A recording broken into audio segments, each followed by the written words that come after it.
กราบทักทายสบายดีและสวัสดีเด้อพี่น้องบ่ว่าจะอยู่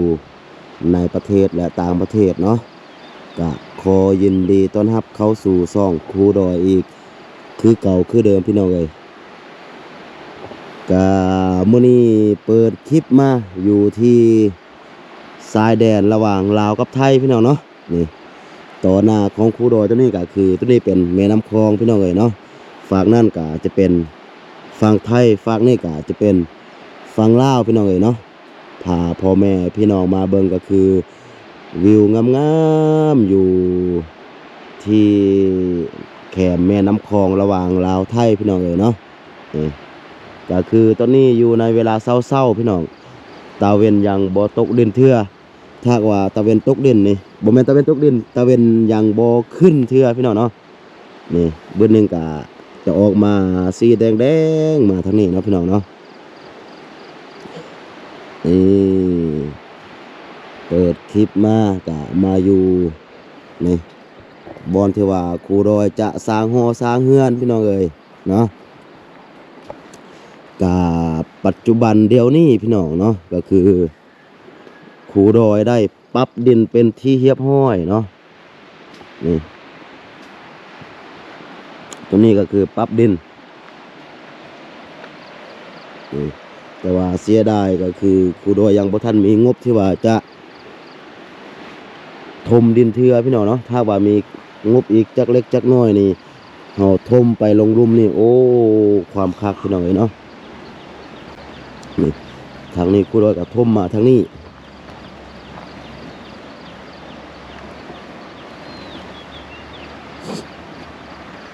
นี่หมดบ่นี่พี่น้องเอ้ยเนาะโทษ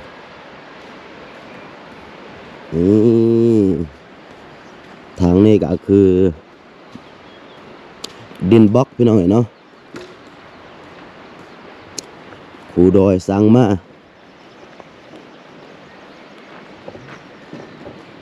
าป้าไว้เพราะว่าอยู่พี่อยู่อันบอนที่ว่าเขาเฮ็ดมันกำลังสิหมดแล้วก็ครูดอยก็เลยสั่งมาป้าไว้ก็ค่าของมันก็หาจะให้มื้อนี้พี่น้องแต่ว่าเพิ่นมาส่งได้อยู่ 3-4 มื้อแล้วแหละแต่ว่าครูดอยยังบ่ได้จ่ายค่ามันเทื่อแต่ว่ามื้อนี้ครูดอยจะจ่ายค่ามันเนาะพี่น้องตัวนี้ดินบล็อกเพราะว่าครูดอยบ่อยู่เนาะแล้วก็ให้เพิ่นมาส่งป้าไว้แล้วก็ดินนี้ครูดอยกลับมาฮอมาเฮือนเดี๋ยวครูดอยก็จะได้ไปจ่ายราคาเพราะว่าตอนที่ว่าเพิ่นมาส่งก็คือครูดอยบ่ได้อยู่พี่น้องเนาะนี่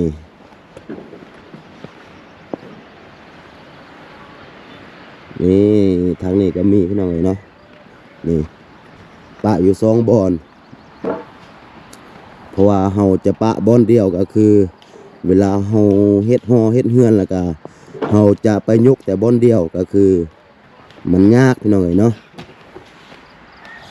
เวลาเฮาเฮ็ดทางนี้เฮาก็มายกบ่อนนี้เวลาเฮาเฮ็ดทางนั้นเนาะฟ้าทางนั้นเฮาก็มายกบ่อนหั่นพี่น้องเอ้ยเนาะนี่กะดินที่ว่าปรับเป็นที่เรียบร้อยพี่น้องเอ้ยนี่อันนี้มันรถไถนาเข้ามาตามฟืน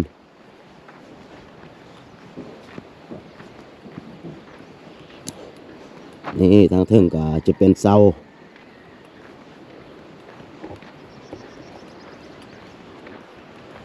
ตัวนี้ก็จะเป็นฟืนพี่น้อง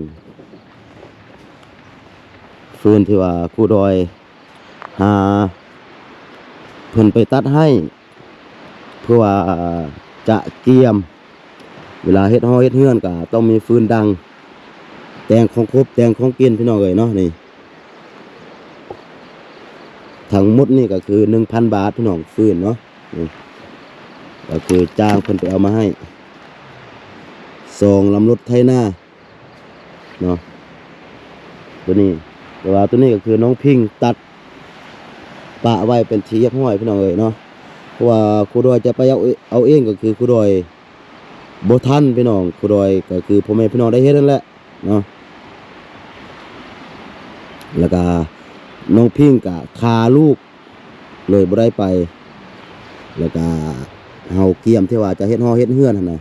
แล้วก็บ่มีฟืนแล้วก็ครูดอยก็เลยจ้างให้ชาวบ้านเพิ่นแหละเนาะแต่ว่าไปตัดมาให้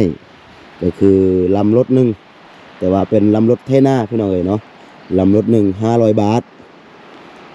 นี่โถนกงามพี่น้องบ่ฮู้ว่าพ่อแม่พี่น้องสิเห็นหรือบ่เนาะก็คือนกบินตามเข็มคล้องพี่น้องเนาะ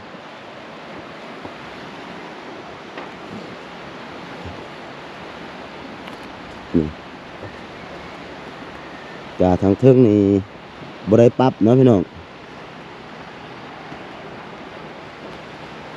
ทางเทิงนี่ยังคือเก่าว่าผู้โดยปรับแต่ทางลุ่มเดี๋ยวนี้เท้าปรับดินแล้วก็คือมันทมก็คือต้นไม้ตามนี่เนาะพี่น้องแล้วก็มันจะเห็นก็คือเป็นเนินลงไปจำแคมน้ำพวกแหละเนาะมันบ่ได้เป็นตาฟางแต่ว่ามันเป็นเนินลงไปพี่น้องเนาะมันนี่เป็นบล็อก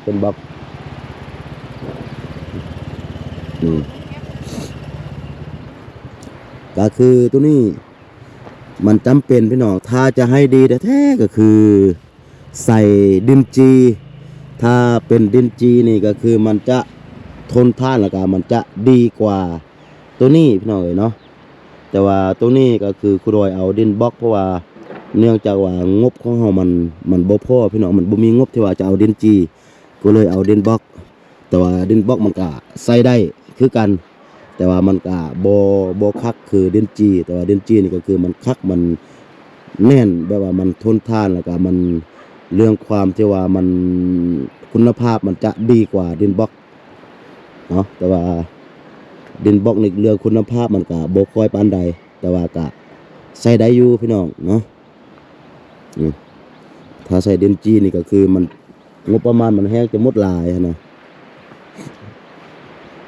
ก็คือบอนที่ว่าครูดอยอยู่นี่มันอยู่แคมน้ำคลองแบบนี้พี่น้องเนาะถ้าหากว่าจะให้ดีนี่ต้องเอาดินจีเนาะเพราะว่าดินจีนี่มันจะก็คือคุณภาพมันจะโอเคกว่าดินบล็อกพี่น้องเลยเนาะแต่ว่าตัวนี้ครูดอยเอาก็เนื่องจากว่าเรื่องงบประมาณเฮามันบ่มีก็เลยเอาตัวนี้ก็บ่เป็นหยังพี่น้องเนาะเห็นหลายคนก็คือเฮ็ดเฮือนไม้เพิ่นก็เอาตัวนี้อยู่นี่ตัวนี้ก็เป็นเสาเฮือนเดี๋ยวสิตกมุกเลยพี่น้องเนาะเสาเฮือนนี่สั่งมาปะโดนแล้วพี่น้องเนาะได้เดือน1 2 เดือนแล้วเฉพาะเสาเฮือนเนาะโธ่ถ้าหากว่าครูดอยเว้าบ่แจ้งปานได้ก็ต้องขอโทษขออภัยพี่น้องเลยเพราะว่าครูดอยนี่ก็เริ่มบ่สบายคือลุงอิงแล้วพี่น้องเนาะเดี๋ยวนี้ลุงอิงก็ยังอยู่ในระหว่างก็คือเบิ่งอาการพี่น้องครูดอยก็ยังห่มยาให้ทุกมื้อเพราะว่าอีกจักมื้อ1 2 มื้อถ้าว่าบ่ดีก็อาจจะได้พากลับไปไทยตื่มเพราะว่าทานหมอเพิ่นว่าหากว่ามากินยามาห่มยาอยู่เฮือนก็คือ3 มื้อ4 มื้อถ้าหากว่าบ่ดีก็ให้กลับไปฝั่งไทยตื่มไปกวดคืนตื่มหั่นน่ะเนาะโธ่นกความงามพี่น้องเอ้ยบินมาเป็นสายตามน้ำคลองวิวความงามเนาะต้นนี้ก็คือภูดอยทาก็คือตาเวนขึ้นเนาะพี่น้องเนาะแต่ว่ามันยังบ่ทันขึ้นมาแต่ว่ามันก็เริ่มแดงแล้วพี่น้องเนาะนี่บอนเทวาตาเวนจะขึ้นมาบนหันเนาะเวลามันขึ้นมาทางนี้เนาะพี่น้องเวลามันตกมันก็จะตกมาทางเทิงพี่ทางลมก็เป็นแม่น้ำงามวิวงามพี่น้องเลยเนาะนี่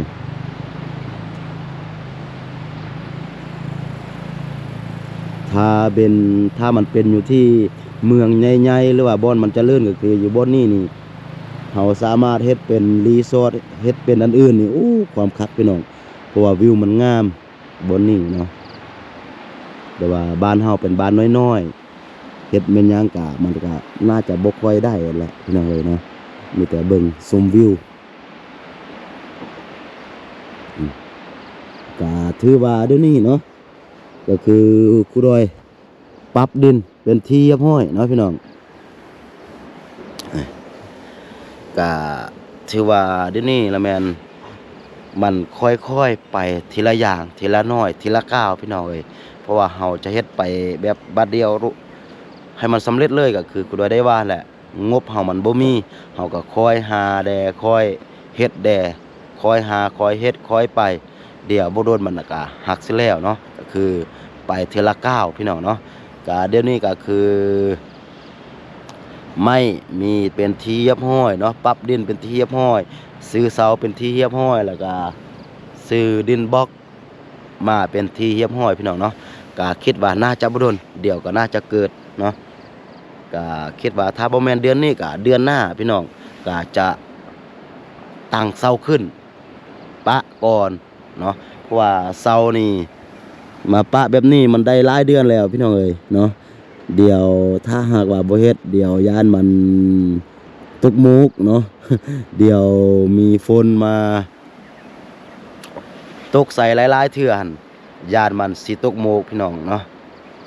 ก็จะประมาณนี้เนาะสำหรับคลิปนี้ก็บ่มีหยังหลายก็พาพ่อแม่พี่น้องก็คือมาชมวิวบรรยากาศเนาะบ่ที่ว่าครูดอยจะสร้างหอสร้างเรือนพี่น้องเอ้ยแต่ว่ามันยังบ่ทันเกิดเทื่อก็บ่ฮู้ว่ามื้อใดมันสิเกิดมื้อใดมันสิแล้วเนาะก็ปัจจุบันนี้ก็คือครูดอยก็ค่อยๆทยอยซื้อเครื่องที่ว่าจะเฮ็ดเรือนนั้นไปทีละอย่างทีละอย่างเนาะพี่น้องก็คือครูดอยได้ว่าในเบื้องต้นนั่นแหละเฮาจะเฮ็ดหมดจะซื้อลายมาบัดเดียวก็คือเฮาบ่มีงบประมาณเนาะเฮาก็คอยหาแดแล้วก็คอยซื้อไปทีละอย่างทีละอย่างแล้วก็ถ้ามันได้แล้วก็ค่อยเฮ็ดไปทีละอย่างทีละอย่างเดี๋ยวบ่โดนก็สิแล้วพี่น้องเอ้ยเนาะก็สำหรับคลิปนี้ก็บ่มีหยังหลายก็จะประมาณนี้เนาะสุดท้ายครูดอยก็ขอให้หมดทุกคนเนาะที่ว่าเข้ามาเบิ่งคลิปนี้จงอยู่ดีมีแรงอยู่ดีมีสุขเนาะร่ำรวยทั้งสุขภาพแล้วก็ร่ำรวยทั้งเงินคำปรารถนาสิ่งใดก็ขอให้ได้สิ่งนั้นเนาะสาธุพี่น้องเอ้ยเนาะก็โอเคก็จะประมาณนี้เนาะแล้วก็หากว่าท่านใดหากเข้ามาเบิ่งก็อย่าลืมกดไลค์กดแชร์แล้วก็เบิ่งโฆษณาให้กับครูดอยพี่น้องเอ้ยเนาะเพื่อที่ว่าจะเป็นกำลังใจให้ครูดอยในการไปช่วยเหลือสังคมต่อไปพี่น้องเอ้ยเนาะสำหรับคลิปนี้ก็จะประมาณนี้ก่อนเนาะสบายดี